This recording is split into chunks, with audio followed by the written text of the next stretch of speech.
80 से 90% जलने के बाद भी 5 दिनों तक जिंदगी के लिए संघर्ष कर रही प्राचार्य विमुक्ता शर्मा ने आज सुबह इलाज के दौरान चौइथराम अस्पताल में दम तोड़ दिया। कहने में भी शर्म आती है कि एक छात्र ने ही उन्हें जिंदा जलाया था। प्राचार्य विमुक्ता तो दुनिया से चली गई, लेकिन पीछे कई सवाल छोड़ गई। विमुक्ता की मौत सिस्टम पर बड़ा सवाल है, उन बच्चों की परवरिश पर बड़ा सवाल है जिन्हें बाहर खुला छोड़ दिया जाता है। उनकी मौत ने सवाल खड़े किए हैं उन अनगिनत शिक्षकों की सुरक्षा पर जो अपने बच्चों को घर पर छोड़कर दूसरे बच्चों का भविष्य संवारने आती हैं, और बदले में उन्हें क्या मिलता है, ऐसी खौफनाक सजा। 20 फरवरी की सिमरोल के बीएम कॉलेज की घटना। आरोपी पूर्व छात्र आशुतोष श्रीवास्तव ने प्राचार्य विमुक्ता को जलाया था जिंदा।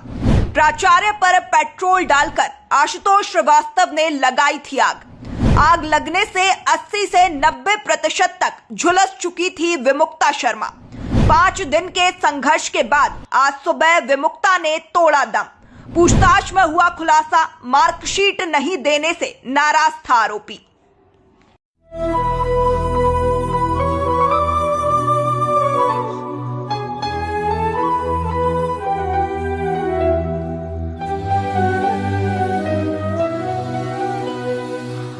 जिंदगी के लिए मौत से लड़ाई लड़ते वक्त प्राचार्य विमुक्ता के मन में अपने परिवार और बच्चों के लिए कई तरह की चिंताएं होंगी।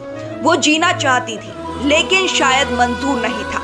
उधर परिवार वाले भी विमुक्ता की ऐसी हालत देख सदमे में थे। विमुक्ता और परिजनों के साथ साथ हर कोई आरोपी आशुतोष श्रीवास्तव को सजा दिलाने के लिए एकजुट हो गया। विमुक्ता को इंसाफ दिलाने के लिए पूरे शहर में प्रदर्शन हुए और शिक्षकों की ओर से सुरक्षा को लेकर तरह तरह की मांगें उठने लगी।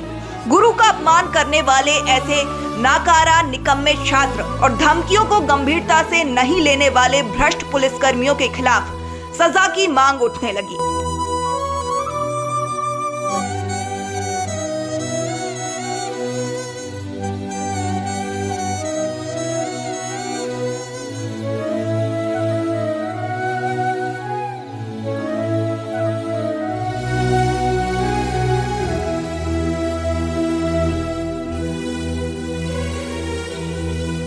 विमुक्ता की मौत को विपक्ष ने मुद्दा बनाया। प्रदेश सरकार पर प्राचार्य के हत्याकांड की जिम्मेदारी लेने के दबाव बनने लगे। प्राचार्य के बेहतर स्वास्थ्य के लिए उनकी दुआओं में लाखों हाथ उठने लगे। जब महापौर पुष्यमित्र भार्गव और विमुक्ता की मां भी विमुक्ता से मिलने चौइथराम अस्पताल पहुंचे, तब उनकी मां फफक कर रो पड़ी। उन्होंने कहा कि मेरी बेटी हीरा थी। तब महापौर ने उन्हें आश्वस्त किया कि न्याय दिलाने के लिए हम सब लड़ेंगे। इस मामले में आरोपी के साथ साथ विमुक्ता की मौत के हर जिम्मेदार पर कार्रवाई हो जाएगी। विमुक्ता की मौत के बाद अब सब हो जाएगा, लेकिन विमुक्ता वापस नहीं आएगी।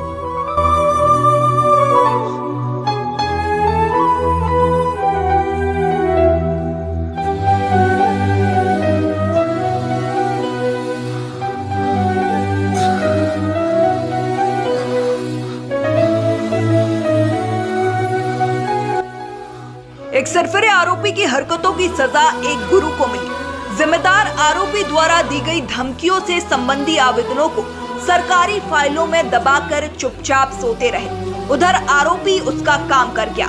नागदा में बैठे आरोपी आशुतोष श्रीवास्तव के माता पिता के मन में इतना भी ख्याल नहीं आया कि उनका बेटा मन में इतना बड़ा अपराध करने की योजना बना रहा है। अब भले ही आरोपी पर रासुका की कार्रवाई कर दी हो, जिम्मेदार पुलिसकर्मियों पर कार्रवाई कर दी हो, लेकिन इस मामले में जितना दोषी आरोपी है उतना ही सिस्टम भी।